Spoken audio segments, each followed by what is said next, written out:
today's video, I'm going to be showing you the 3 tips you need to be growing bigger legs without just doing more. So today we're going to start off with our standing calf raises and then get into the meat and potatoes of the workout, being our pendulum squat. And as I go through the session, I'm going to walk you through exactly things I've done and what I've done with my clients and my team to help us grow bigger legs without just training legs more and more, because frequency matters, but it's not the be all and end all. All right, so I like to start things off with some standing calf raises. Now, the reason being is I almost treat my first exercise as the thing that I'm really trying to prioritize the most, being the calves. And then also we want to get some range of motion in those ankle joints as well. So if we're doing squatting today, which we definitely will be for our leg session, I want to really make sure I'm getting the ankles through a good full range of motion, the calves stabilize the knee joint as well. So we want to make sure that when we're doing our first exercise, it actually serves a purpose for the meat and potatoes of the workout, being the pendulum squat today. So that's the mindset I have with the program and the program that my coach runs for me, and how we go about doing things. That first exercise, always there to warm us up for our main mover or the primary mover,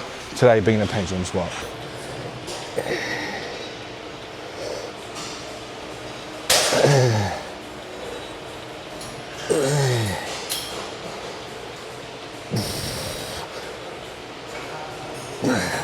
This brings to the first tip, or the first point of the video, being that if you're not doing some sort of squat movement pattern, or you're not doing some sort of compound lift in your leg training, like that's going to be a massive contributor as to why you're not making progress in your legs. Like if I can bring it down to one exercise or one sort of movement that's contributed massively to my leg training, it's going to be a squat pattern. It's going to be some sort of compound movement. So if you're not doing that, like I highly suggest you're not going to build your legs just doing leg extensions and leg press. Like you need to be doing a pendulum squat, a hack squat, even a split squat, a belt squat, something like that. That needs to be heavily loaded, that can be progressed with wet load. Like that's where your money maker is going to be if you want to really grow your legs.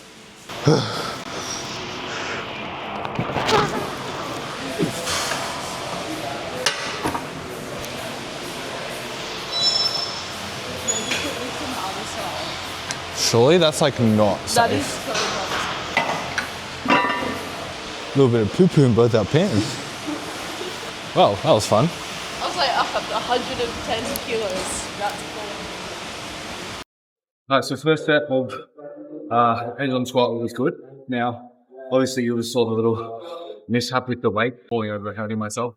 So that was a little bit of a unfortunate issue, but nonetheless, we still got the set done. I got 7 reps, which was 1 less than last week, but I went 2.5 kilos heavier than last week. So still really, really positive. Now, as you can see, just like watching that first set, there's a lot of intensity that is brought to that. And in a compound movement like that, like a pendulum squat, like getting a lot of stimulus to those legs. And that's why it's really trying to hammer home this first point of how you can just get so much more out of your leg training and not have to actually do more. Like I'm only doing 2 sets here. It's nothing crazy. And you get so much out of it. And the better you get at doing movements like this, the less you're actually going to have to do it over time. You're going to be able to not handle as much volume because you bring so much intensity to those exercises and those sessions. So really, really sort of adding some sort of compound movement if you haven't already.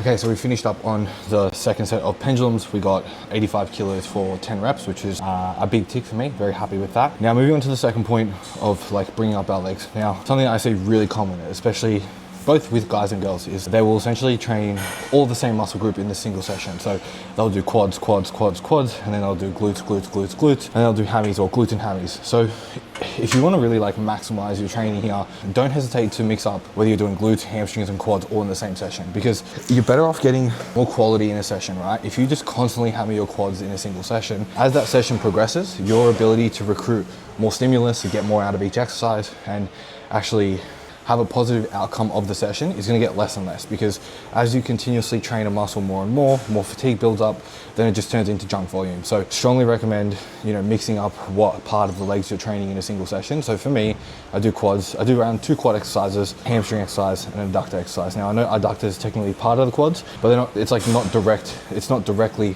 towards the whole quad, it's just a part of the quad. So really strongly recommend mixing up or doing hamstrings, quads, and glutes in a single session. That way, just pick 1 to 2 exercises of each, and then have like a focus day. You can definitely have a focus day. Like this is more of my quad focus day, so I have a little bit more quads. I've got a glute and hamstring dominant day, but I still have some quads in there. So get more out of your sessions if you're just picking 2 to 3 of those muscle groups in a single session, and then mixing them up, because you're going to be fresher every single time you go into that exercise.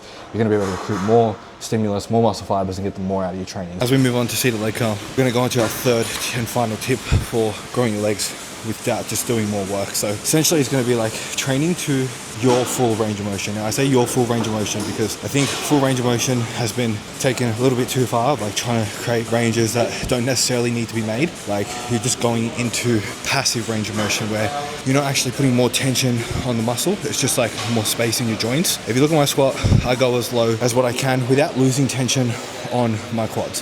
Same thing with my adductors. I go as wide as I can where I'm still getting a lot of tension on the muscle group. And the same thing with the seated leg curl. Like I'm not just going to put my knees into hyperextension because of full range of motion. I'm going to actually keep a full range where I'm still keeping tension and getting a stretch on the actual muscle, not just creating more space, lengthening something that's not actually the muscle. When you hit full range, don't go too far with it, but if you can train your muscles into a full range, your full range of motion, full range of tension, you're gonna get a lot more out of your movements. You're gonna stretch those muscle fibers a lot more length in your muscles, can inhibit more hypertrophy, more gains. Would strongly recommend that if you're doing half reps, you're not going all the way down, you're not getting a full stretch in your muscles, then you're going to be leaving a lot of gains on the table. Now this is different for everyone, so you're going to have to play around with it. If you find that you lose tension or you lose like stability in the bottom of like your squat when you go all the way down, then maybe you're going a little bit too far.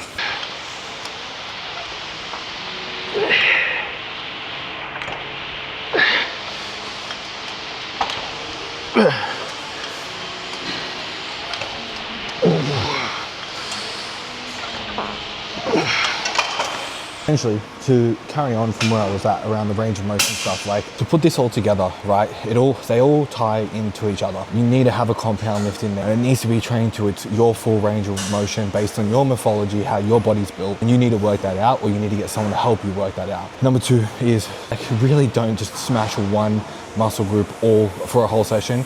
Go quads, glutes, hamstrings, go calves, mix it up in a session. You're gonna get way more out of each exercise doing it that way. And lastly, it's like, yeah, one going to the other. Like you can't have one without the other. And if you're missing one of those, which you most likely are, you need to be incorporating. If you're missing all of them, then you need to start incorporating at least one of them. And that's really gonna help you grow your legs. For me, those were the biggest things that really influenced my ability to grow my legs. Now they're one of my strongest body parts, and I'm now taking those same principles and applying them to other body parts because they need that same level of detail and attention in order to grow. So I can honestly say full confidence that those three things are going to really make a positive impact on your leg training without having to just train them more. Like everyone goes on about frequency and how you know high frequency is best. It's like, sure, it does help, but if you're not doing those other things around it alongside your nutrition, recovery, etc., nothing's going to change. And this is the thing, like if I look at my workouts too, you'll notice I only do 2 sets on most things. Why is that? Because I train them effectively. Like